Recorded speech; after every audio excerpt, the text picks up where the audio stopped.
Levántate y resplandece, porque ha venido tu luz, y la gloria de Jehová ha nacido sobre ti.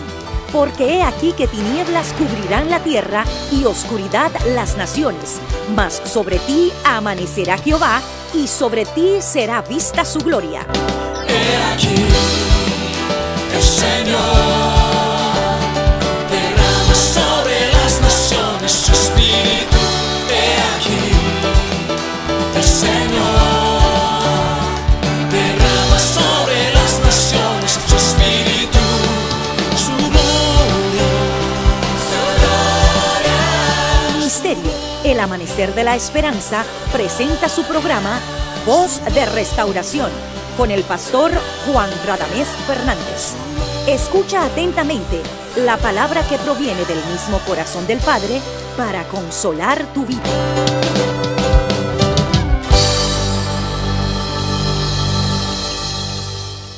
La gloria del Señor es grande.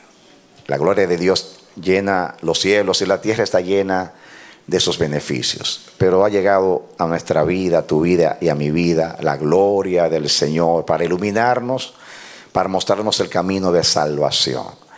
Eres muy bienvenido, bienvenida a nuestra programación Voz de Restauración. Nuestra oración es que el Dios del cielo pueda mostrar su generosidad, su poder en tu vida, sobre todo edificación a través de la palabra que a continuación va a ser expuesta. Dios te bendiga y te invitamos a que continuamente tú estés en sintonía con esta programación Voz de Restauración. A continuación, juntos estudiemos la poderosa palabra de Dios. Amén. Bien, mis amados, vamos a la palabra Proverbios, capítulo 20, versículo 24. Proverbios 20, 24 dice lo siguiente: de Jehová son los pasos del hombre. ¿Cómo pues entenderá el hombre su camino? Amén. El Dios del cielo, que nos llamó a su gloria eterna en Jesucristo, el generoso, el bueno, el fiel, quiere completar su obra en nuestras vidas. De que comenzó la obra, la quiere terminar. Nosotros hemos sido salvados del pecado en un proceso de Dios. Primeramente, a través de la obra redentora de Cristo, el Señor nos libró de la condenación del pecado por medio de la justificación por la fe que es en Cristo Jesús. Después que nos libró de la condenación, envió el Espíritu Santo para guiarnos a toda verdad, pero sobre todo para santificar nuestras vidas, para librarnos del poder del pecado, para que no reine pues el pecado en nuestro cuerpo mortal, como dice el apóstol en Romanos capítulo 6.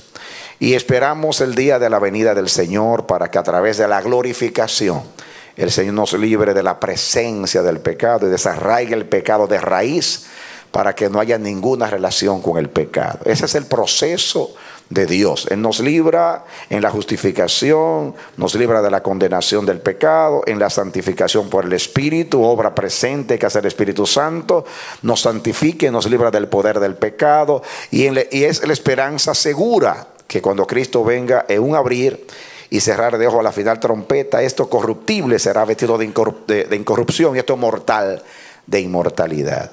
El Dios del cielo no solamente nos quiere librar del pecado, quiere cumplir un propósito con nosotros en la tierra. Amén. Y es muy importante que nosotros nos sometamos al Espíritu Santo para que andemos en las obras preparadas desde antes de la fundación del mundo, para que andemos en ellas, como está escrito en Efesios. Ese es el propósito de Dios. También que nosotros podamos llevar y tener y proyectar la imagen de su Hijo en nuestras vidas. Dios no nos salvó simplemente para vaciar el infierno o para llenar el cielo. Nos salvó para la alabanza de su gloria, para mostrar, déle aplausos si usted quiere a Dios. Amén. Nadie nos va a privar de adorar a Dios, de tributarle gloria. Amén. Es muy importante entender eso, porque si no pasamos los años viniendo a reunirnos al lugar de adoración, participar de las actividades y ministerios de la iglesia, y caminamos con Dios sin entender a Dios. Eso es muy triste. Dios quiere que le creamos, le conozcamos, pero también que le entendamos. Es necesario, dice la palabra, que pasemos por grandes tribulaciones antes que entremos en el reino de Dios. Cristo dijo: el siervo no es mayor que su Señor. Si a mí me han hecho lo que me hicieron, a ustedes van a participar también de mis padecimientos. El apóstol Pedro dice que no nos maravillemos cuando seamos probados como si una cosa extraña nos aconteciese. Así que el Señor, cuando nos llamó y nos advirtió que si somos discípulos de Cristo, tenemos que llevar la cruz del Señor. Hay circunstancias que tenemos que vivir en este mundo por estar en este mundo. Cuando el hombre se divorcia de Dios y se aparta de Dios, el vivir extraviado, lejos de Dios, pues acarrea consecuencias.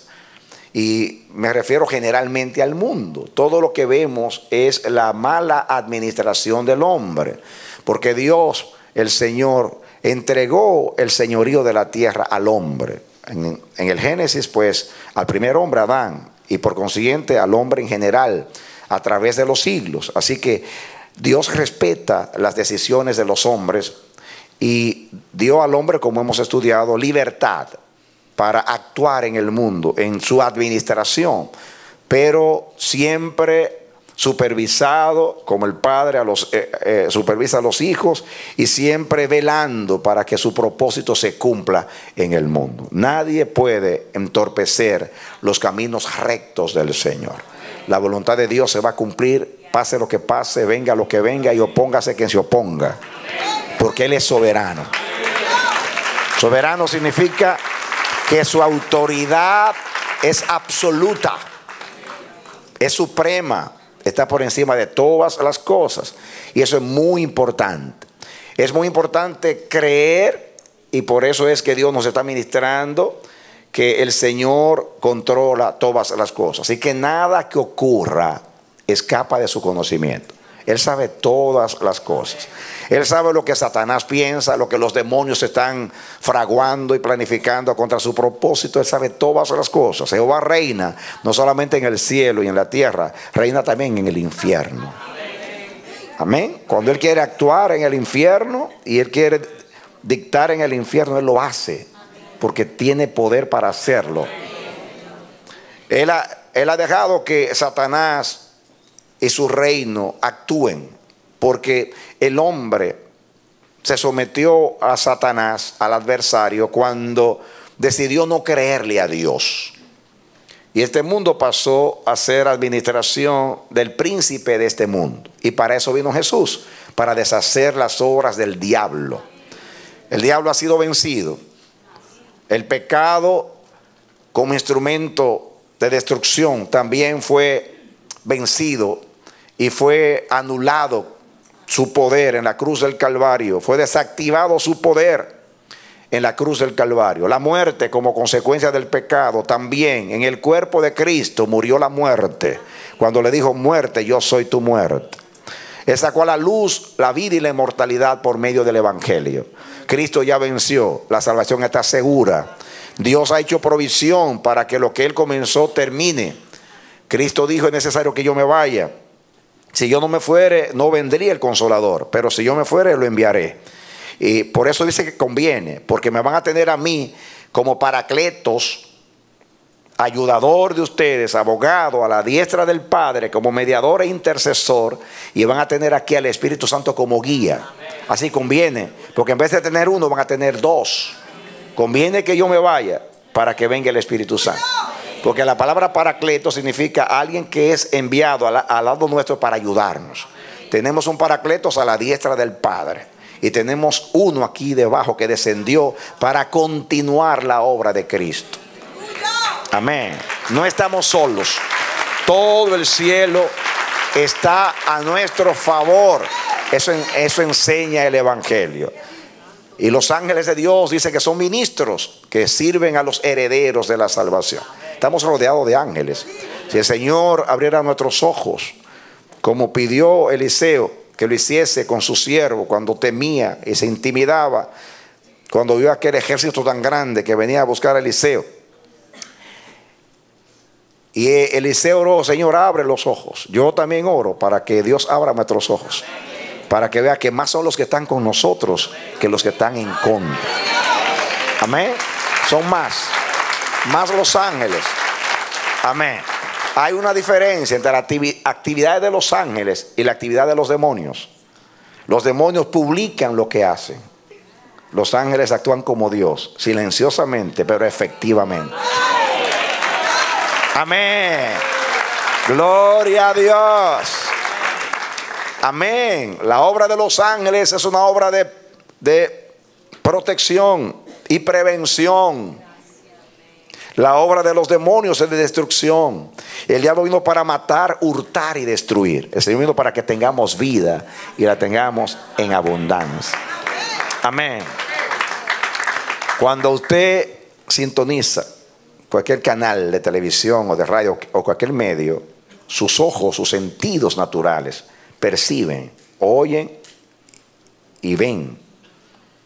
Porque usted está en esta dimensión. Y el mundo entero, en lo natural, pues se percata de lo que ocurre y mira a través de la televisión, del internet, de la radio, etcétera. Escuchan y ven lo que está sucediendo y lo que se publica. Pero pocos relativamente tienen ojos, oídos y corazón para ver, oír y entender el mundo espiritual. Solamente nosotros percibimos el mundo espiritual. Amén. Así que si vamos a hablar relativamente, somos pocos en el mundo los que podemos ver a Dios. Pocos. El mundo entero sirve al maligno y el mundo entero constantemente es guiado por la propaganda demoníaca y arrastrado por la filosofía que reina en el mundo. Quiere decir que hay más ojos viendo lo que el diablo hace y más oídos escuchando lo que dice en este mundo. Por eso, aparentemente, el diablo hace más que Dios, pero no es así. La iglesia en relación con el mundo es pequeña, pero nosotros podemos ver que Dios actúa constantemente. Constantemente. Y eso es justamente lo que Dios quiere alcanzar con estos mensajes. Que seamos varones y varonas con los ojos abiertos. Nos afecta mucho lo que pasa en el mundo. Mucho nos afecta. ¿Por qué? Porque como Job somos justos, que esperamos la redención de Dios en la venida del Señor. Sabemos que este mundo tiene un día trazado en el plan de Dios para terminar. Sabemos que Dios va a destruir este mundo y va a establecer su reino y que los justos heredarán la tierra y vivirán para siempre en ella. Eso lo sabemos. Esa es la bendita palabra del Señor. Y Dios quiere que no nos dejemos afectar por lo que el diablo hace, por lo que el mundo practica. Porque aunque no somos del mundo, vivimos en el mundo y somos todavía carne y sangre. Todavía militamos en este cuerpo y pertenecemos a Adán en lo natural. Así que no somos ajenos a lo que sucede en el mundo. Nosotros estamos expuestos constantemente. Y naturalmente, como tenemos lo mismo, participamos de lo mismo que el resto del mundo, de que tenemos ojos, oídos, pues somos afectados por lo que ocurre. El mundo ve como natural lo que sucede y son arrastrados por las corrientes de este mundo. Y ellos pues lo ven como algo natural, normal. Algunos lo ven como civilización. Es que así es la civilización. Algunos lo interpretan como cultural, como obra natural del hombre en su crecimiento, en su desarrollo histórico y cultural. Esa es la definición de historia, los hechos humanos. y los diversos estados de civilización de los pueblos a través del tiempo. Es normal para los hombres, pero para nosotros es anormal lo que está pasando. Y para Dios es también anormal lo que está pasando, porque eso no fue lo que Dios sembró. Eso no fue lo que Dios sembró. Yo usaba mucho esa ilustración con mi hijo mayor cuando se portaba mal. Papi, ¿por qué te sientes así? Por mi conducta. Porque eso no fue lo que yo sembré en ti, hijo. Ese fue el asombro del sembrador cuando dice: no fue trigo que yo sembré. ¿Y por qué hay cizaña? Si yo no sembré cizaña sino trigo. Así que si Dios se pudiera maravillar, estuviera maravillado, porque eso no fue lo que Él sembró en el mundo. Él hizo al hombre perfecto. El hombre siguió sus propios caminos. Entonces, en resumen, Dios quiere, mis hermanos, que nosotros le conozcamos y le entendamos y le creamos, para que no nos dejemos confundir con lo que sucede a nuestro alrededor. Dios quiere un pueblo firme, un pueblo dispuesto, un pueblo con claridad, con luz, un pueblo seguro. Dios no quiere ambivalencia, Dios no quiere turbación. Dios quiere un pueblo que sepa hacia dónde va y a quién está siguiendo. Cristo no tiene fans o fanáticos, Cristo tiene discípulos. Hay una diferencia entre un fanático y un discípulo. Un fanático se guía por la simpatía, por las emociones, por la admiración que tiene hacia el talento, hacia la habilidad del artista o deportista. Los discípulos no, los discípulos están convencidos, tienen convicción, determinación de seguir a su maestro, porque un discípulo es aquel el que sigue a su maestro. Por eso el Señor dijo: el que quiere venir en pos de mí, niéguese a sí mismo, tome su cruz diariamente y sígame. El discípulo sigue al maestro, y más los discípulos de Cristo. ¿Por qué? Porque los demás maestros de la historia dicen a los discípulos: síganme, pero sigan mis enseñanzas nada más. Pero el Señor no quiere que sigamos sus enseñanzas solamente, sino su camino. Amén. Su camino significa la cruz, la muerte al yo, al ego, al mundo, a la carne, al placer, para vivir para Dios. Porque nuestro reino no es de aquí, es espiritual. Es un reino santo, un reino que tiene el carácter de Dios y las cualidades de Dios. Cuando yo oro al Señor le digo: eres grande, eres omnipotente, eres omnisciente. En ti habita corporalmente toda la plenitud de la divinidad. Tú eres Dios en todos los atributos. Pero más que eso, eres Dios en carácter, porque eres bueno, eres justo, eres amor. Amén. Amén. Gloria a Dios. Yo no sigo a Dios porque es poderoso. Yo sigo a Dios porque es bueno. Yo no sigo a Dios porque es omnipotente, omnisciente. Yo sigo a Dios porque es recto, es santo, es justo, es verdadero, es fiel, guarda verdad para siempre. Me amó cuando yo no le amaba. Amén. En otras palabras, me apela más su carácter que sus atributos divinos. Como una vez se me ocurrió un pensamiento infantil, pueril. Me vino un pensamiento, dijo: solo hay un Dios, y qué suerte que es bueno. Parece un pensamiento de niño, pero profundo, ¿no? Porque si el único Dios, el único fuera malo, ay de nosotros. Pero gloria a Dios, resulta que por suerte, entre comillas, el único Dios resulta que es bueno. Aleluya. Amén. Por eso le creo, por eso me dejo guiar por Él. Por eso le doy un voto de confianza cuando suceden cosas en mi vida que no armonizan con sus promesas. Porque como niño dependo de sus promesas. Como niño espiritual dependo de su pacto, de su fidelidad. Pero como cristiano maduro me someto a su reino y a su gobierno. Porque no le sigo tanto por lo que Él me da, sino por lo que Él es. Porque mi fin no es el galardón, mi fin es su corazón.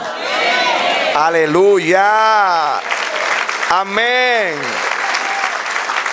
Porque si tengo el galardón sin corazón, estoy en bancarrota.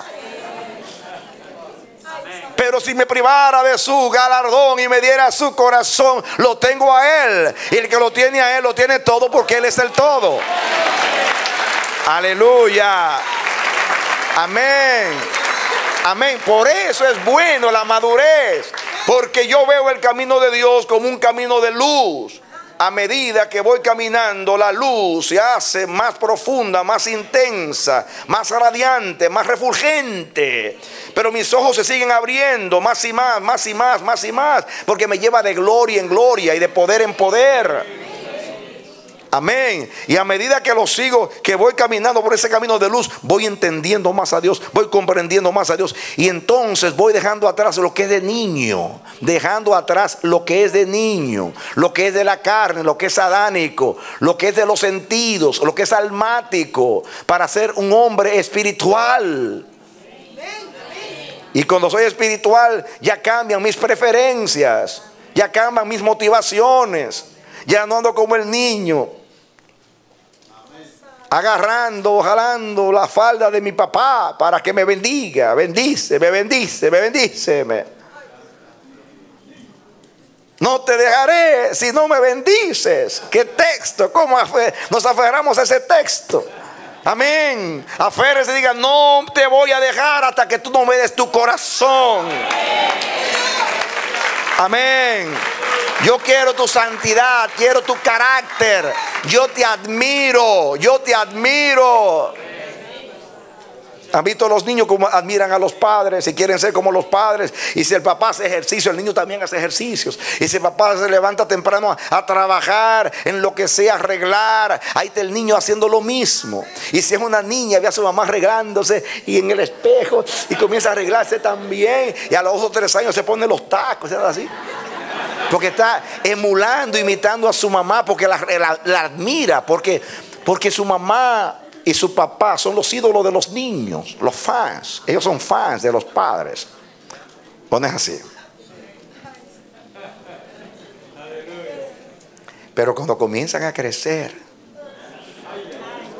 ya comienzan a refutarte y te ven como arcaico, obsoleto, fuera de tiempo. Te refutan. Te refutan. Y cuando llegan a adolescentes, te declaran la guerra en cuanto a los conceptos y las ideas. Se están formando. Los gusanos se convierten en mariposas y comienzan a volar. Y ya tú no eres el héroe para ellos. Ya no te quieren imitar. Ya no se ponen la misma ropa tuya, ni se peinan de la misma manera. Ya es todo lo contrario a lo que tú eres. ¿O no es así? ¿O sí?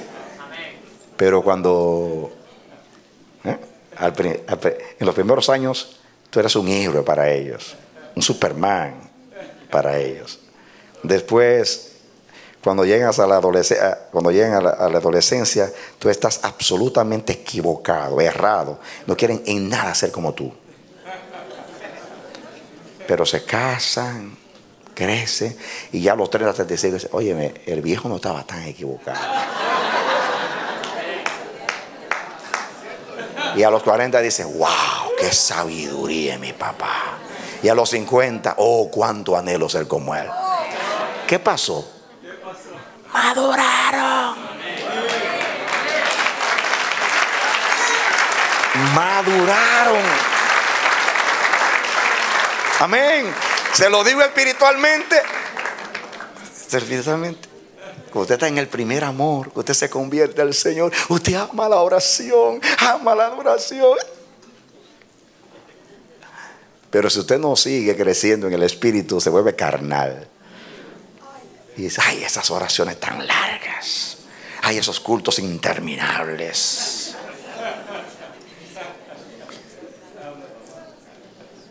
Yo mejor llego cuando falta 1 hora ya, que yo no puedo, yo no resisto tanto. Aún así. Pero cuando usted va madurando con la palabra, la oración, usted dice, ay, ya se fue el tiempo. Dios mío, ¿cómo se fueron 3 horas y media? Ni cuenta me di.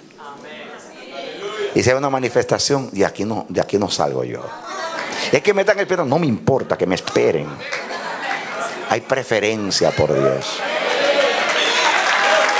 Amén. Amén.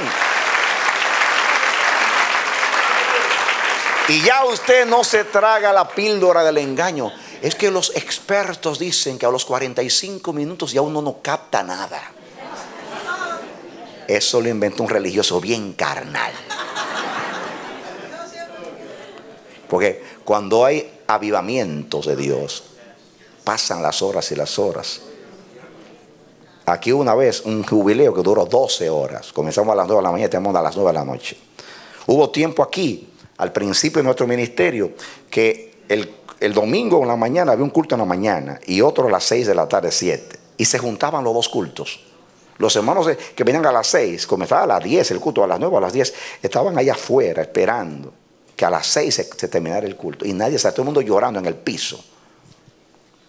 Cuando hay hambre de Dios, no se puede comparar el hambre espiritual con la natural. Porque la natural, usted come y se sacia. La otra nunca se sacia. La espiritual nunca se sacia. Entre más usted ingiere de Dios, más usted quiere de Dios. Entonces, todo padre quiere que sus hijos maduren. Y si hay un mensaje que hace madurar, es este: de Jehová son los pasos del hombre. Y eso que Dios quiere llevarnos a la madurez. A la madurez.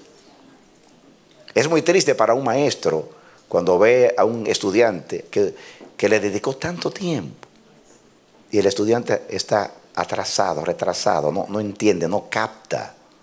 Es muy triste. Porque como el maestro, como el pastor que quiere llevar a su rebaño simultáneamente a todos, juntos, unidos hacia los pastizales y los abrevaderos. Y el maestro quiere que todos los alumnos también entiendan de la misma manera, al mismo tiempo, para que así él pueda seguir avanzando y poder darle académicamente todo el plan, todo el programa educativo.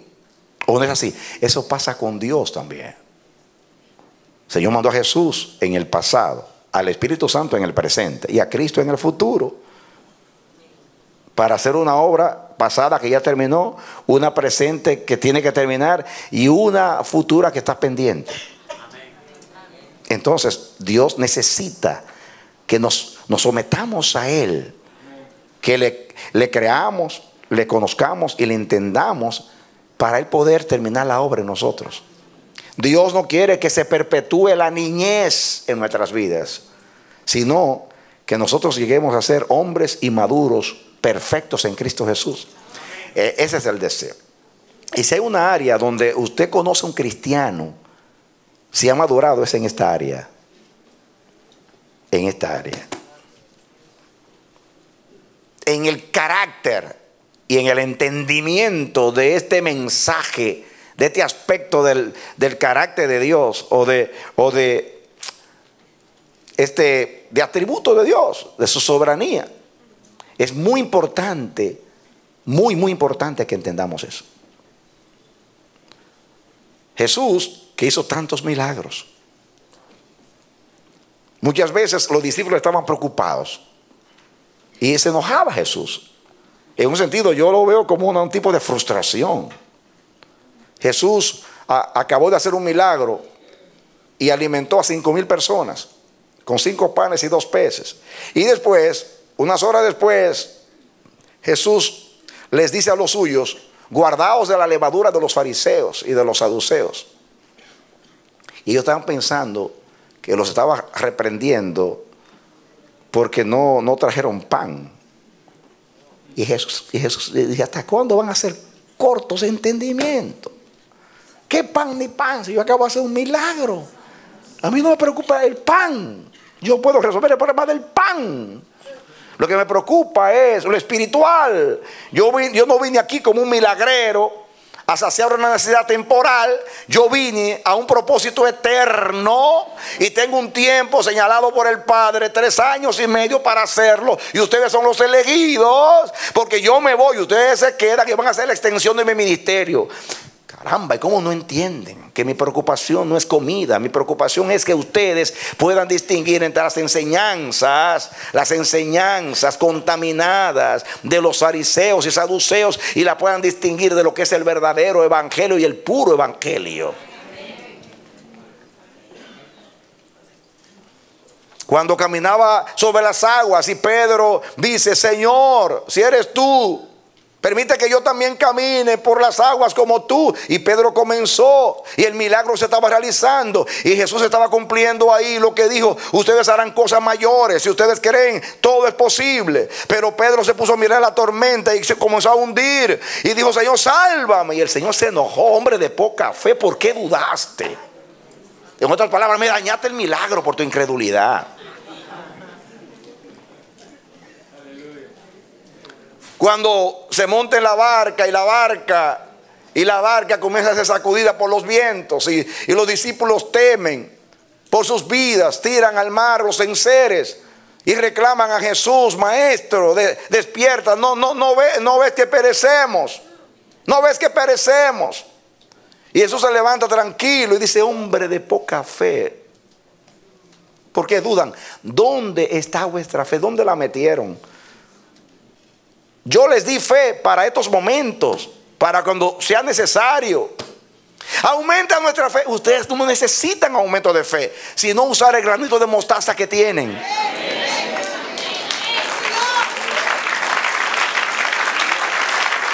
Amén. Y créanme que se lo dijo en el mismo contexto. Cuando dijeron: Maestro, aumenta nuestra fe, Él dice ahí mismo: si tuvierais fe como un granito de mostaza, le diréis a este monte: muévanse. En otras palabras, no necesitan una multiplicación de la fe, tienen una medida de fe que es suficiente. Tienen una distribución del Padre para vivir en fe hasta que Cristo venga y entrar en la eternidad. Usen la medida de fe, usen la medida de gracia, sepan administrar lo que han recibido. Y constantemente los estaba exhortando y reprendiéndolos. No, los dos caminos en Maús, que iban allí turbados, tristes, abatidos. Y el Señor dice: ¿qué le está sucediendo a ustedes? Porque esa tristeza, esa depresión, porque están así vuestros rostros. Y ellos dicen: ¿eres tú el único extranjero que no sabes lo que sucedió aquí? ¿Qué sucedió? Jesús Nazareno, varón, profeta de Dios, que estuvo entre nosotros haciendo milagros y maravillas, y lo mataron, y este es el 3er día que está muerto, aunque algunas mujeres por ahí dicen que vive, que lo vieron resucitar, y siguen tristes. Y Él comienza y les abre las escrituras, y va con ellos, y dice: oh insensatos de corazón y tardos para entender.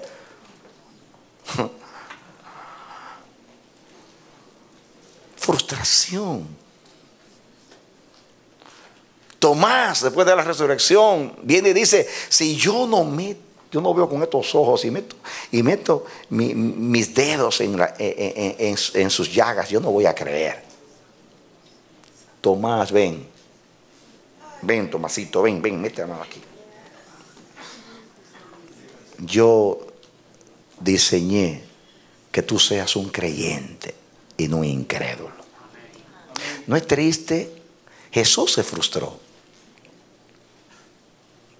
Tanto tiempo aprendiendo y nunca llegamos al conocimiento de la verdad. Y tenemos tiempo para ser maestros y tenemos necesidad que seamos enseñados los primeros rudimentos. ¿Saben por qué? Perdónenme que se lo diga, no es una ofensa, pero nos sentamos ahí como sacos de papas, como decía un maestro mío en la universidad.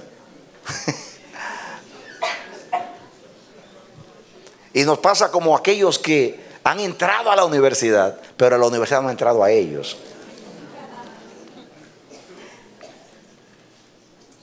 Salieron de Egipto, pero Egipto no ha salido de ellos. Entraron a Canaán y en vez de sacar a los cananeos entraron a ellos. Y los judíos se volvieron cananeos. Dios iba a sacar a los cananeos para que no los influenciase. Para que no fuesen influenciados por los cananeos. Y se hicieron cananeos. Ese es el ser humano. Pero eso no es lo que Dios quiere contigo ni conmigo. Yo prefiero que Dios ofenda mi carne con la verdad. Que me niegue la verdad para que yo llegue a ser maduro.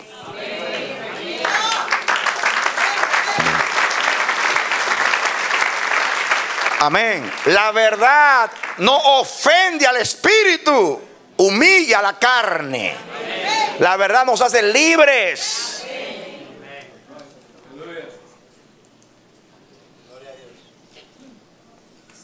Y eso Dios quiere que entendamos, hermanos. Entendamos. Y yo le estoy hablando a ustedes, pero yo necesito este mensaje. Porque una cosa es estar aquí llenos del Espíritu Santo, cantando al Señor, expuestos a un ambiente de gloria. Y otra cosa es cuando yo salgo de acá y viene un accidente, o viene una tragedia, o viene una situación complicada y difícil, y yo tengo que echar mano de lo que estoy aprendiendo por semanas y años, de que Dios tiene control, que no es el diablo, no son las circunstancias, y que aún mis mismos errores Dios los puede convertir en grandes victorias si me sé humillar, si sé reconocer. Nunca jamás usted va a vivir lo que Dios está diciendo acá, de reconocer que Dios es soberano, que tiene control, que la vida suya no la dirige el diablo, que el diablo no tiene poder para guiar su vida, ni para neutralizar el propósito de Dios en usted. Que solamente usted, si usted se somete a Dios, puede postergar o posponer el propósito de Dios. Dios quiere que usted entienda para que usted contribuya. Glorifica a Dios cuando llega la tragedia. Y en vez de usted turbarse, usted glorifica al Señor. Y aunque nadie entienda, usted dice: yo sé que mi Redentor vive. Yo sé que Dios está aquí. Yo sé que Dios anda buscando ocasión para bendecirme, para madurarme, para hacerme crecer. Yo sé que Dios está presente. Hoy lo veo como nunca, porque a Dios se le ve más en la adversidad que en la quietud. Él produce la llaga y Él la venda y la cura. Él produce la guerra y Él envía la paz. Él da el aguijón en la carne y Él humilla la carne para que nos apropiemos de su poder y busquemos su ayuda, para hacernos reconocer que somos seres humanos finitos, que somos como bebecitos abandonados en una selva en medio de depredadores. Rodeados de demonios estamos, pero los ángeles de Dios invisiblemente están protegiéndonos y guiándonos. El Espíritu Santo no se cansa, no se fatiga, no se desanima. Tiene 2000 años caminando con una iglesia infiel y sigue ahí, sigue fiel. Y un día vive Jehová, porque me lo ha revelado, que cuando Cristo venga en las nubes del cielo y seamos arrebatados a recibir al Señor en el aire, el primero que va a ascender es el Espíritu Santo. Y le va a decir: ninguno de los que me diste se perdió. Cabezones, difíciles, complicados, desobedientes, pero con la paciencia divina, aquí están todos. Aleluya. Amén. Y así como Cristo, así como el Señor Jesús terminó su ministerio diciendo: ninguno de los que me diste se perdió, así lo dirá el Espíritu Santo. Porque así termina el Apocalipsis: ninguno de los que estaban escritos en el libro de la vida se perdió. Todos entraron a las santas ciudades de la vida. Porque Dios es fiel. Porque Dios no se cansa, Dios no se fatiga, Dios no se arrepiente, Dios no se retracta. Dios, si decidió algo, lo lleva a cabo. No importa los obstáculos no lo paralizan a Él. tampoco lo neutralizan. Él es Dios. Él es Dios. Del otro aplauso. Amén. Bendito Dios. Estamos estudiando el Salmo 33. Pase al Salmo 33. Y seguimos abundando. Salmo 33. ¿Por qué el Espíritu se detiene a exhortarnos? Porque, mis hermanos, no hacemos nada con recibir hermosas revelaciones de la palabra si no las aplicamos. No es hoy que tú necesitas esta verdad. Es cuando tú salgas de aquí. Lunes, martes, miércoles, etcétera. Todos son los días. Dios nos va a probar. Él ha profetizado que este año es un año de la gracia. Gracia sobre gracia. Gracia a la divina potencia. La gracia del Padre, del Hijo y del Espíritu Santo. Pero vamos a ser probados. Ya vemos algunos líderes que han contraído enfermedades. Van a haber adversidades. Para Dios hacernos practicar esto. Lo hemos practicado en estos días. Cuando viene un tropiezo, una adversidad, un problema, decir, esto Dios tiene el control. Yo le voy a alabar. Él tiene el control. Y el miedo se va a apoderar de usted, y la ansiedad. Ay, me van a operar. Ay, si me quedo en la operación. Ay, si falla la anestesia. Ese es el temor humano. Pero la anestesia puede fallar, el médico se puede equivocar, pero que está conmigo, jamás. Amén. Gloria a Dios. Y si este es el día de mi partida, me voy contento, porque no quiero pasar un día más sin la voluntad de Dios en este mundo.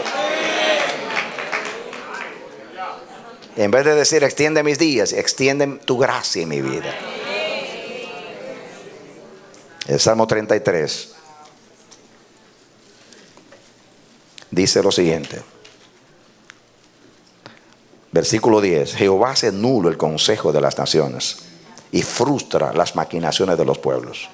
El consejo de Jehová permanecerá para siempre, los pensamientos de su corazón por todas las generaciones. Oran ustedes, los pensamientos de su corazón por todas las generaciones. Bienaventurada la nación cuyo Dios es Jehová. ¿Saben por qué? Dice, bienaventurada la nación cuyo Dios es Jehová. Apliquen, porque su consejo permanece. Porque ningún consejo de los impíos va a prevalecer por encima del consejo de Dios.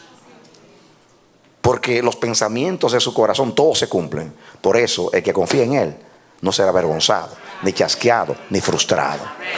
Somos bienaventurados porque los pensamientos del que nos guía nunca son frustrados. Nadie puede cambiar los pensamientos de Dios. Esta nación proclamó su sentencia cuando la máxima autoridad judicial se fue en contra del principio de Dios, el principio del matrimonio. Hubo fiestas por donde quiera y celebraron. Pero Dios llora diciendo, ay, Estados Unidos, cuánto te he amado. Y qué triste que tenga que derramar mis juicios sobre ti sin querer hacerlo.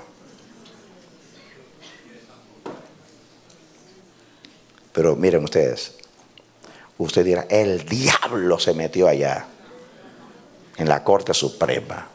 Sí, fue el diablo, pero con permiso de Dios. Aunque no lo crea, con permiso de Dios. Yo como hijo de Dios, como siervo de Dios, como sal de la tierra, me siento indignado, frustrado, triste por esta nación y por lo que viene. Y la iglesia fiel también. Pero Jehová está en el control. Si Jehová lo permitió, ¿por qué no lo permitió antes? Porque antes no era el tiempo. ¿Por qué ahora? Porque es una señal del fin. Como en los días de Sodoma y de Gomorra. Y estamos en Sodoma y Gomorra, casándose y dándose en casamiento. En Sodoma y Gomorra se casaba todo el mundo. Pero cuando habla de Sodoma y Gomorra, casándose, no es simplemente porque no es pecado casarse. Es cuando uno se casa mal. Fuera de lo que no es de Dios. ¿Usted entiende eso? Muy bien. Esta palabra, mis hermanos, que usa ahí el Salmo. Esa palabra frustrar, porque Dios. Pero antes la palabra anular. Jehová hace nulo el consejo de las naciones. Esa palabra anular es la palabra hebrea pur, que significa triturar, quebrantar, quitar. La palabra purín viene de esa palabra pur y significa suerte. También la palabra purá, que significa lagar, que significa triturado como dice, como triturando las uvas, viene de esta palabra. Yo quiero analizar algo con ustedes con respecto a esto, porque esta palabra anular es más que anular, es triturar. Es triturar. ¿Saben ustedes lo que era el lagar? El lagar era aquella prensa, aquel recipiente donde se pisaban las uvas para sacar el mosto o el vino. Cuando era el tiempo de la cosecha de las uvas, se tomaban las uvas, se acumulaban en unas prensas, unos recipientes, y entonces cantando el cántico del lagar, porque había cosecha, en caso de Israel había fiesta. La cosecha estaba relacionada con fiesta. Entonces, machacando triturando las uvas, cantaban con alegría. Y esa figura, que es un símbolo de gozo en Israel, porque si hay fiesta en los lagares, es porque Jehová bendijo, y hubo lluvia temprana y tardía a su tiempo, y hubo cosecha. Pero eso es un lado de la figura. El otro lado es que la Biblia usa la figura del lagar para hablarnos a nosotros del juicio de Dios. Así, en otras palabras, de la misma manera como se trituraba y se machacaba el producto de la vid en el lagar, así Dios holla y pisa los consejos de las naciones. No solamente que anular, es triturar, es machacar, es pisar, hollar. Por eso la Biblia dice que Dios dice hollarse, dice que hollemos serpientes y escorpiones, que pisemos. Satanás es un muerto pisado, está abajo las plantas de nuestros pies. Amén. Amén. Y eso es lo que significa esa palabra anular: triturar, quebrantar, quitar. Porque esa palabra, y voy a hablar un poquito, pur, viene la palabra purá, el lagar, se deriva la una de la otra. Y ambas significan triturar, quebrantar, quitar. Y voy a concentrarme un poquito, mis hermanos, en el lagar, para que veamos. Pasen ustedes rapidito a Isaías capítulo 16, versículo 10. Isaías 16:10.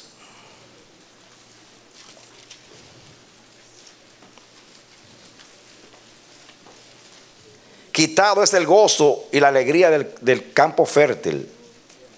En las viñas no cantarán, ni se regocijarán. No pisará vino en los lagares el pisador. He hecho cesar el grito del lagadero. Otras palabras, ahí está la figura, cuando había gozo, era porque había cosecha, había abundancia, había bendición de Dios. Cuando había juicios, significa que el cielo se cerraba, lo contrario. Entonces, como no había lluvia, no había cosecha, no había fiesta en los lagares. Pero también Dios usa la figura del vino para hablar de la copa de la ira de Dios. Vamos a seguir viendo para que vean algo acá. Isaías capítulo 63. Ya que estamos ahí. Isaías 63.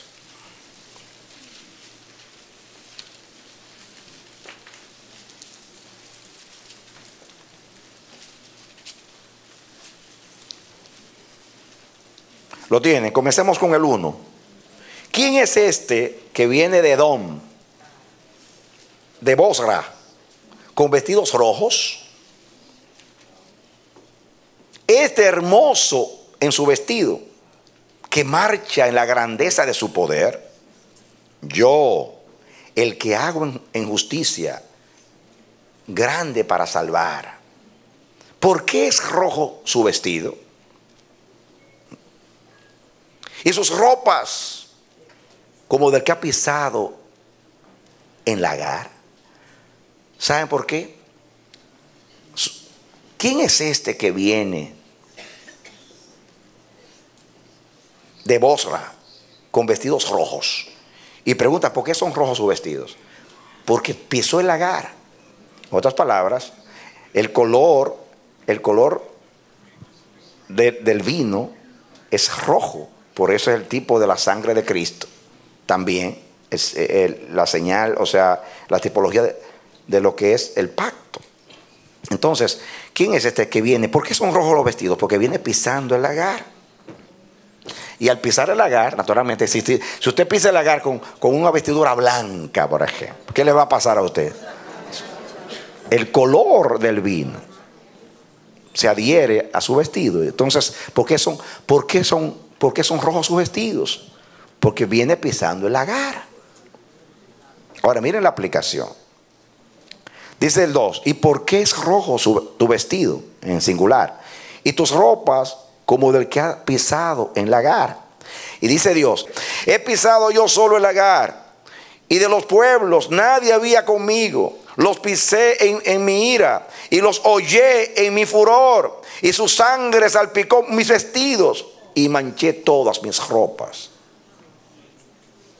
Esto es un lindo tipo de Jesús en la cruz, que con su ropa blanca, su justicia, fue a la ira de Dios y fue juzgado por nosotros. Y el que era justo fue tratado como un impío, o el que era limpio fue ensuciado con nuestros pecados.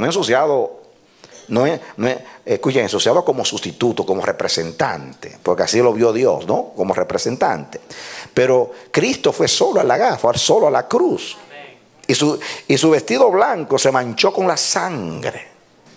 La muerte, la condenación, el juicio, la ira, porque ese es lo que significa la cruz. Pero la aplicación aquí en el contexto, dice el versículo 4, porque el día de la venganza está en mi corazón, atención, y el año de mis redimidos ha llegado. O sea, en otras palabras, mis hermanos, simultáneamente que viene la venganza de Dios contra los impíos, que es lo que se ha propuesto en su corazón, el año de los redimidos también ha llegado, simultáneamente. Amén. En el momento que viene la venganza de Jehová, viene la redención de nosotros. Amén. Amén. Yo no amo el juicio de los impíos, yo amo la redención de los justos. Pero Dios ha determinado que ocurran simultáneamente. Como la cruz. La cruz fue salvación para los elegidos de Dios, pero fue perdición para los que rechazaron el don de la gracia. Pero miren la figura del lagar, está relacionada con juicio. Porque el día de la venganza está en mi corazón, y el año de mis redimidos ha llegado. Miré y no había quien ayudara, y me maravillé que no hubiera quien sustentase, y me salvó mi brazo y me sostuvo mi ira. Y con ira hollé, mira la figura del lagar, con mi ira hollé los pueblos y los embriagué en mi furor, y derramaré en la tierra su sangre.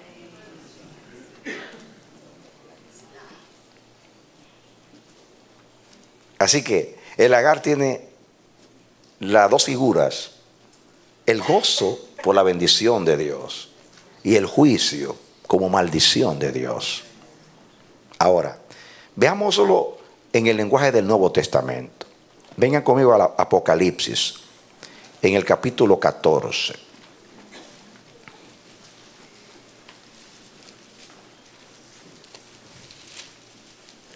Apocalipsis capítulo 14. ¿Lo tienen? Vamos a leer desde el versículo 16 hasta el 20. ¿Lo tienen? Es el último libro de la Biblia, Apocalipsis 14, 16 al 20. Miré y aquí una nube blanca, y sobre la nube uno sentado semejante al Hijo del Hombre, que tenía en la cabeza una corona de oro y en la mano una hoz aguda. Y del templo salió otra voz, dice, y del templo salió otro ángel clamando a gran voz al que estaba sentado sobre la nube: mete tu hoz y ciega, porque la hora de cegar ha llegado, pues la mies de la tierra está madura. Y dice, y el que estaba sentado sobre la nube metió su hoz en la tierra, y la tierra fue cegada, la cosecha. Salió otro ángel del templo que está en el cielo, teniendo también una hoz aguda. Y salió del altar otro ángel que tenía poder sobre el fuego, y llamó a gran voz al que tenía la hoz aguda, diciendo: mete tu hoz aguda y vendimia los racimos de la tierra, porque sus uvas están maduras. Quiere decir que la cosecha es de uvas. Y el ángel arrojó su hoz en la tierra y vendimió la viña de la tierra y echó las uvas en el gran lagar de la ira de Dios. ¿Cómo llama? El gran lagar de la ira de Dios. De ahí viene la palabra anular. Dios anula el consejo de las naciones. Dios trilla, Dios rompe, Dios holla, Dios pisa, Dios tritura. Y dice el versículo 20: y fue pisado el lagar fuera de la ciudad, y del lagar salió sangre hasta los frenos de los caballos por 1600 estadios. La ira de Dios. Y yo quiero, en el contexto de este pasaje, anunciar, mis hermanos, que esta palabra es profética y está al punto de cumplirse, al borde de cumplirse. Dios, mis hermanos, cuando Dios retira su gracia, simultáneamente que se retira su gracia, el retiro de la gracia es un permiso al diablo para actuar. Cuando Dios retira la gracia, mis hermanos, le está dando libertad de acción a los demonios. Porque el freno contra el diablo es la gracia de Dios. El diablo corre cuando ve el muro de la gracia, porque sabe que no puede entrar, no tiene permiso para entrar. Pero cuando hay una retirada de Dios, hay una intervención satánica.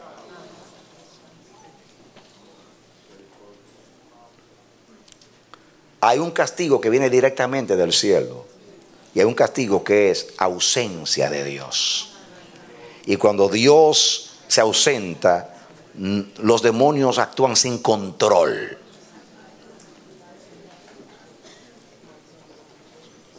Hacen y deshacen. Si Dios, por ejemplo, retira la gracia de la paz, los hombres que se odian, que se temen los unos a los otros,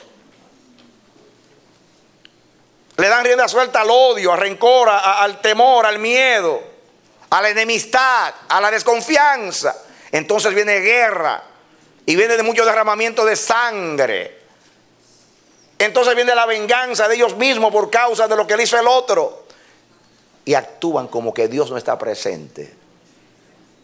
Esa es la desgracia de la guerra. Por un ejemplo, pero ¿de cuántas plagas habla el Apocalipsis? Un montón de plagas.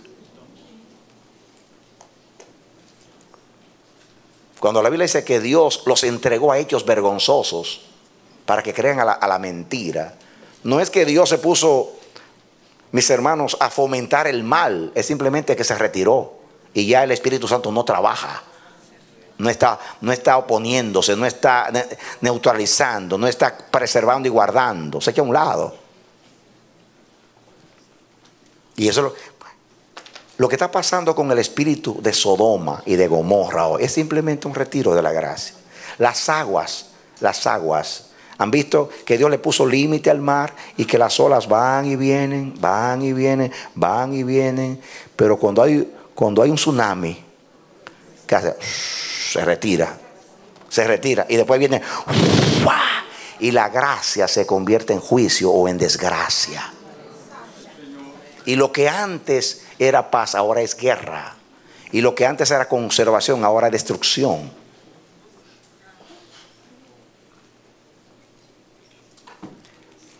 Fíjense, aquí hay una cosecha. Una cosecha es positivo. ¿Quién no quiere cosechar? Aquí, si mal no interpreto, hay una cosecha de mies. ¿O no es así?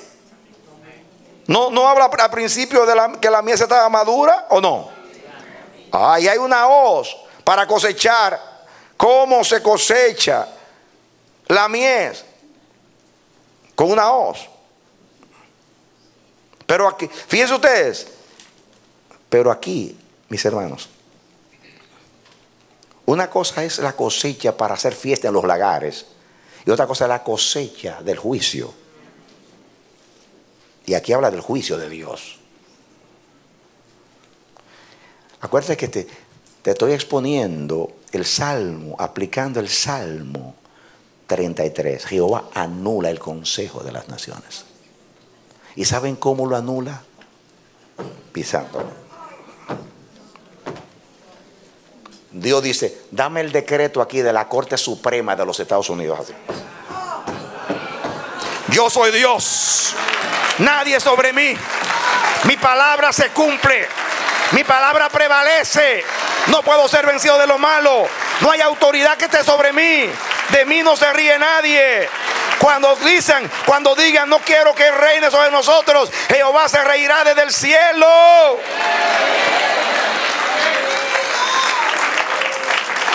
Amén. Y va a cumplir el Salmo 110.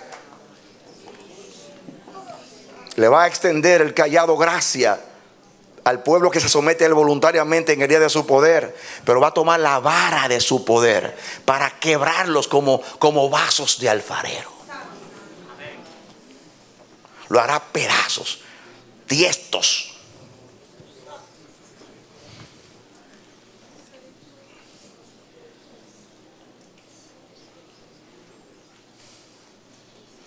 Y eso es lo que está sucediendo en las naciones. Visto las últimas décadas, hay una agenda. Hay una agenda. Hay una agenda. Que más allá. Esto es espiritual. Esto es espiritual. ¿Saben lo que salió en un periódico de Nueva York? Que el movimiento gays, de los gays, dice, ¿saben lo que dijo? Lo próximo en nuestra agenda, así, esta semana creo que salió. Lo próximo en la agenda es que el gobierno de Estados Unidos le quite la extensión de taxes, la exoneración de los impuestos a las iglesias. Eso es lo próximo. Quiere decir que no tiene nada que ver. La hostilidad es espiritual. Porque la iglesia es que señala el pecado. Lo próximo es que le vamos a quitar la exoneración de los impuestos a las iglesias. Van a tener que pagar impuestos. Imagínense, por estas propiedades anualmente, ¿qué será? $25,000, no sé, anual, más todas las cosas. Esa es la próxima, lo próximo de la agenda. Y ellos se sienten con tanta euforia. Y Dios se ríe desde el cielo. Amén.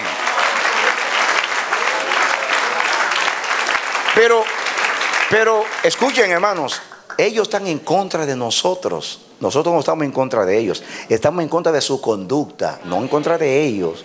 Son seres humanos que Dios ama y nosotros debemos amar y respetar. Es su conducta, porque está en contra de la voluntad de Dios. En otras palabras, perdónenme, yo no estoy en contra de su conducta. Dios está en contra de su conducta. Yo estoy en contra de su conducta porque Dios está en contra de esa conducta.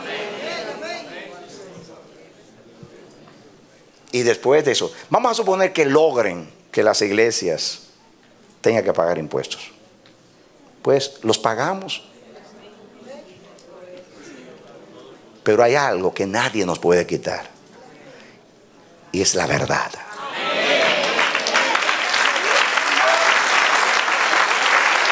Amén. No nos van a callar, a silenciar. Porque los verdaderos profetas e hijos de Dios van a anunciar el pecado.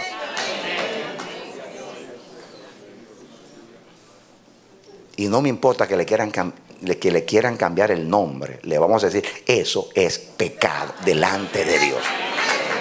Aunque el pecado esté legalizado por la alta jerarquía de poder en la nación, no nos importa. Nos sometemos a todas las leyes de los hombres hasta que ésta viole la de Dios. Obedecer a Dios antes que a los hombres. Amén.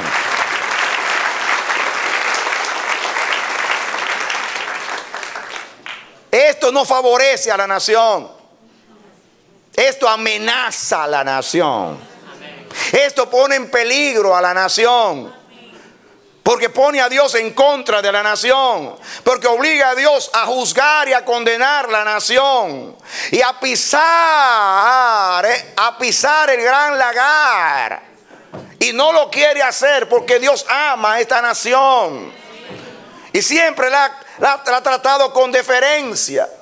Y una nación que comenzó con 13 colonias en el este de los Estados Unidos se ha convertido en el imperio económico y político y militar más grande del mundo. Lo que algunos llamaban el destino manifiesto de los Estados Unidos. Que en pocas décadas llegó de un océano al otro y después más allá de las fronteras. Y Dios ha engrandecido esta nación y la ha hecho cabeza de montes. Pero así como hizo con otras naciones, cuando se van en contra de Dios, ya van a ver.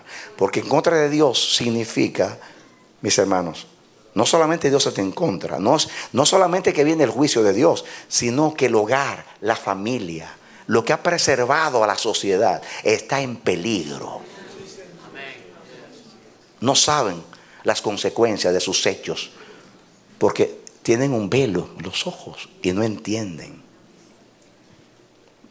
Mejor lo hubiera sido seguir dentro del closet y no salir del closet. Perdónenme, hermano, no lo estoy haciendo ni con burlas ni con ningún mal espíritu. Lo estoy diciendo por las consecuencias de provocar a Dios. A eso me refiero. No estoy publicando odio contra nadie. Estoy predicando la verdad de Dios, que es lo único que beneficia al hombre, es vivir a Dios.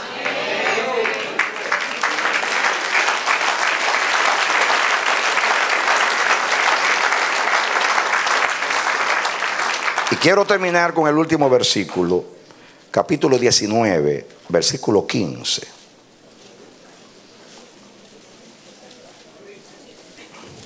19:15 de Apocalipsis.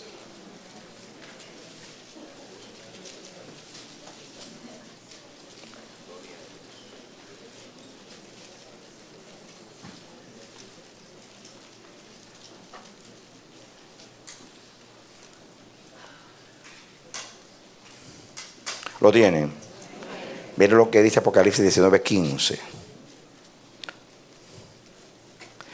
De su boca sale una espada aguda para herir con ella a las naciones.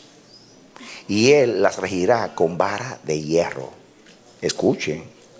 Y él pisa el lagar del vino del furor, de la ira del Dios Todopoderoso. Y en su vestidura y en su muslo tiene escrito este nombre: Rey de Reyes y Señor de Señores.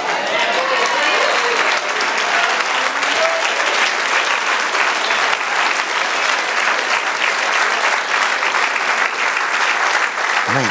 Escuchen, yo veo en Apocalipsis la misma figura de aquel personaje. ¿Quién es este que sale de Bosra, de Edom, y que viene pisando el lagar? ¿Y por qué sus vestidos son rojos? Yo lo veo ahí. Lo que está sucediendo ahora le está abriendo el espacio y el camino al que viene, al Rey de Reyes y Señor de Señores. Amén. Y en vez de entristecernos, demos gloria y gracias a Dios. Cuando vean estas cosas, levanten sus cabezas, porque su redención está cerca. Amén. Amén. Lo que está sucediendo con nuestras naciones, mis hermanos, no es simplemente el desenfreno, el odio, la oposición del hombre contra Dios.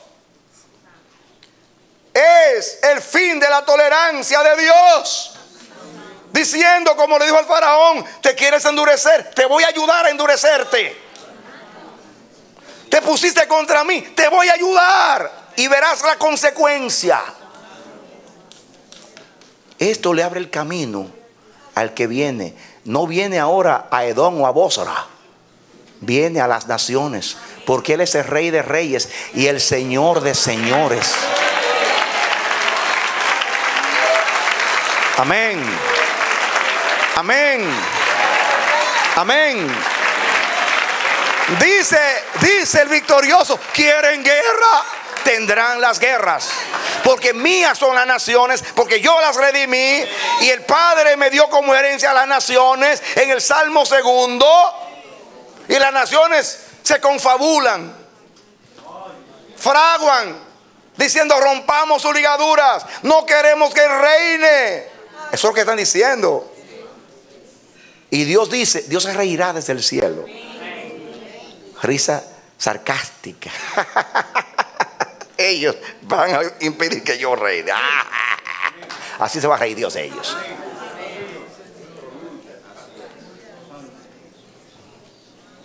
Yo voy a leer esto otra vez. No se olviden por dónde pasamos. Salmo 33. Él anula el consejo de las naciones. Esa palabra anular significa triturar, como se tritura las uvas en el lagar. Vimos el significado del lagar y la aplicación que Dios hace contra los enemigos suyos. Y miren otra vez. Atención. Aleluya. Escuchen esto. Miren qué cosa preciosa. No, es que yo tengo que comenzar a leer antes. No puedo terminar. Hay que comenzar desde el 11 para que entendamos.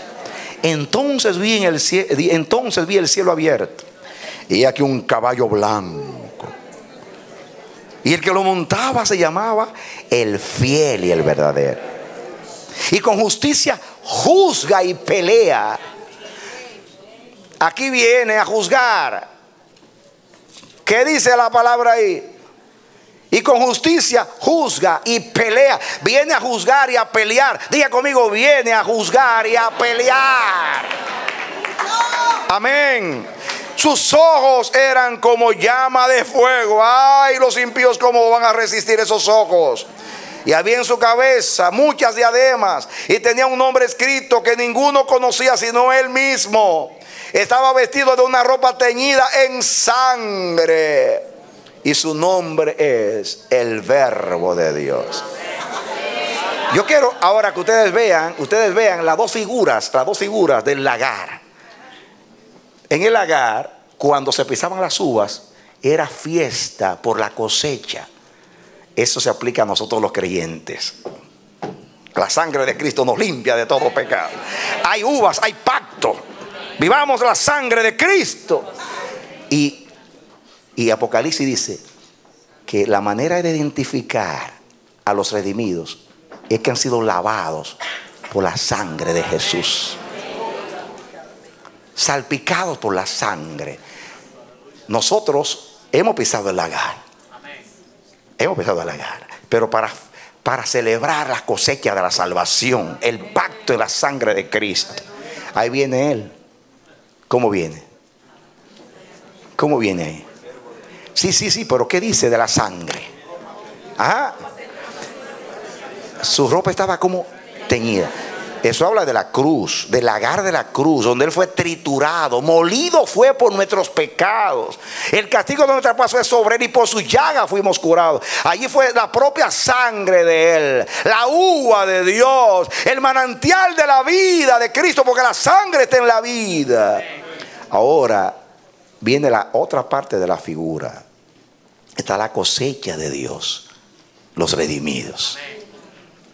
Y ahí la figura de la sangre de Cristo, vestido con sus ropas teñidas de sangre. Pero viene también con sus ropas teñidas de sangre porque va a pisar el lagar de la ira. Y dice el 14: y los ejércitos celestiales, vestidos de lino finísimo, blanco y limpio, ¿qué pasa? Les seguían en caballos blancos.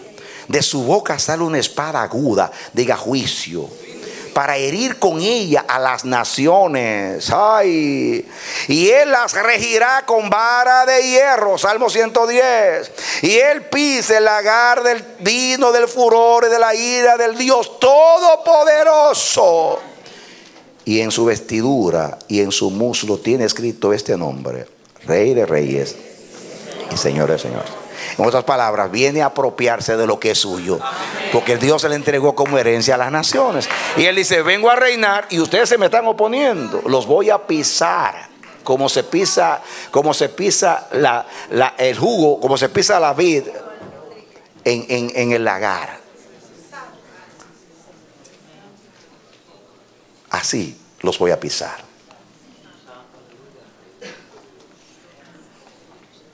Fíjense dónde nos lleva Dios con estos mensajes, para que entiendan que nada que suceda es casualidad. Yo estoy como profeta de Dios, como mensajero, estoy indignado. Yo amo esta nación. Yo amo esta nación. Cuando yo me hice ciudadano de este país, yo no me hice ciudadano para ser residente a nadie. De hecho, cuando me preguntó el juez, el gringo me preguntó que si mi familia era residente, todos son residentes. O sea, ¿y por qué quieres ser ciudadano? Así me dijo: porque yo amo esta nación. Así, y es verdad. Y le agradezco a esta nación. Él me ha bendecido. Aquí me casé, aquí nacieron mis hijos y aquí me envió Dios a hacer mi ministerio. ¿Cómo no voy a amar a esta nación? Oramos aquí 24 horas por el presidente de esta nación, que lo sepan. El que escuche este mensaje y se quiere perjuiciar, en esta iglesia se derrama lágrimas por Obama todos los días. Se le ama, se le respeta, se aplaude cuando hace algo bueno. Pero cuando hay algo que está en contra de Dios, ahí nosotros entonces levantamos nuestra voz y decimos: no aprobamos.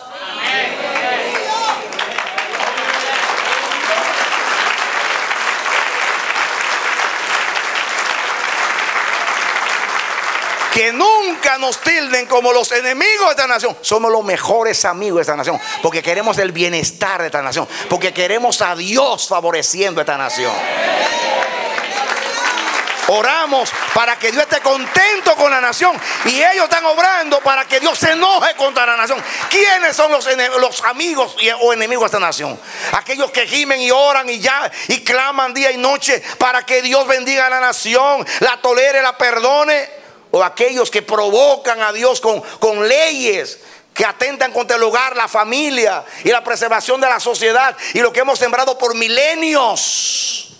Porque el hogar ha preservado la civilización.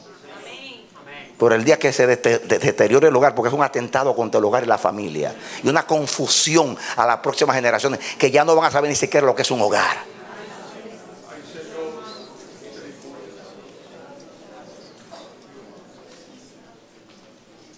Hay que orar. Por hay que levantar la cabeza. Hay que entender que nuestra redención está cerca. Y que esta es la señal. Y no solamente, hay muchas señales hoy, pero esta es la más contundente, porque tiene que ver con Sodoma y Gomorra. Y es algo que Dios aborrece. aborrece. Le voy a decir una cosa. El homosexualismo no es solamente pecado. La Biblia lo llama abominación contra Dios. Más que pecado contra la naturaleza. Es abominación contra Jehová. Oremos a Dios. Padre, nos duele terminar una nota como esta, de señalamiento.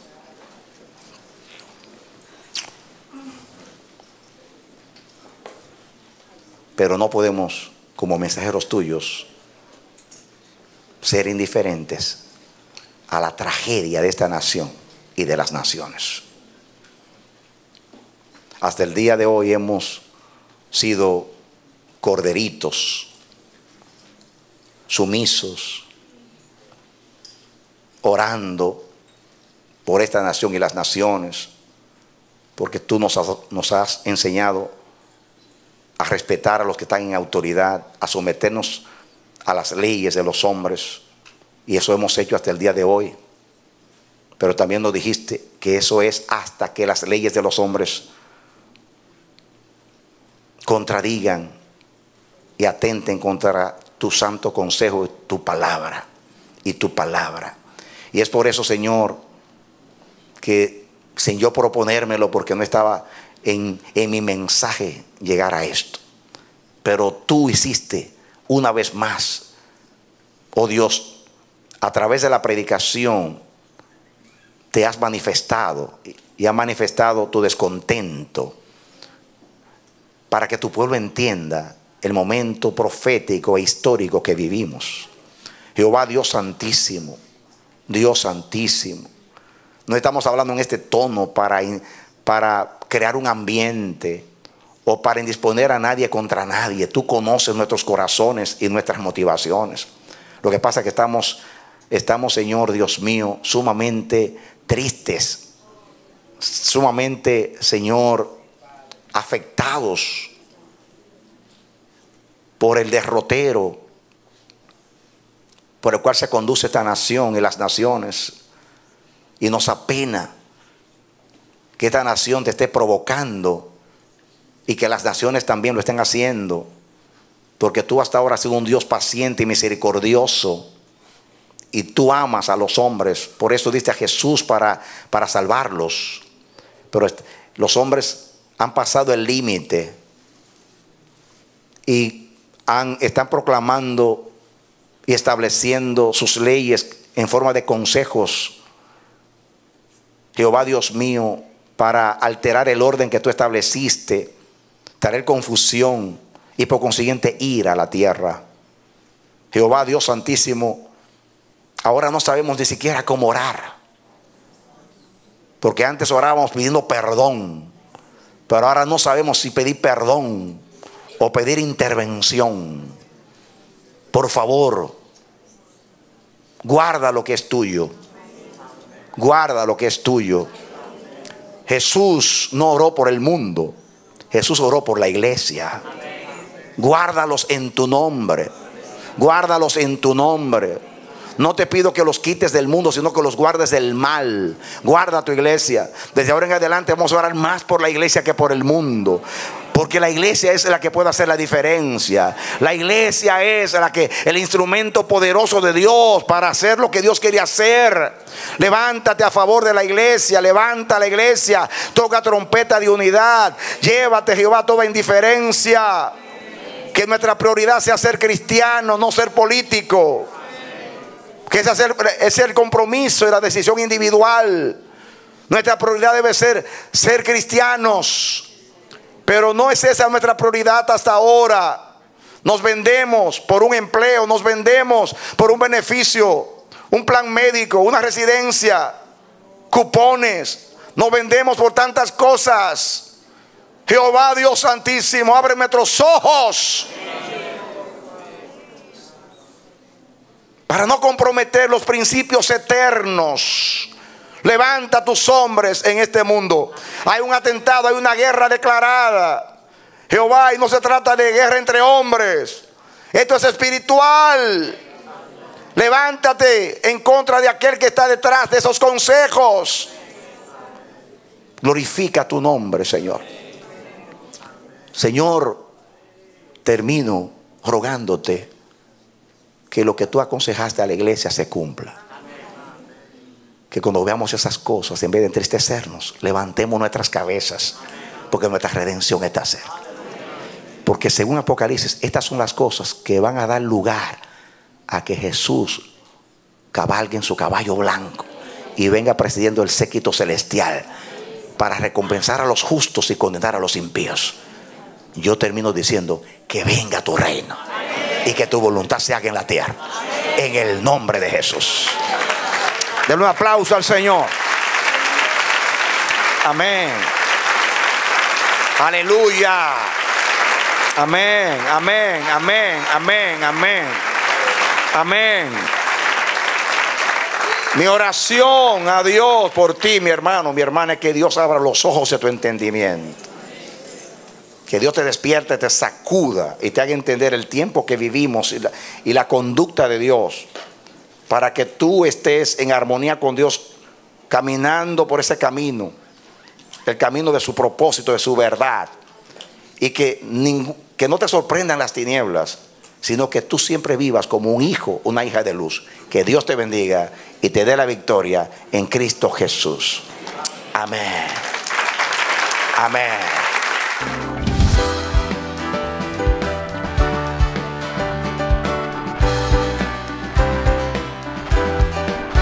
Este ha sido su programa Voz de Restauración.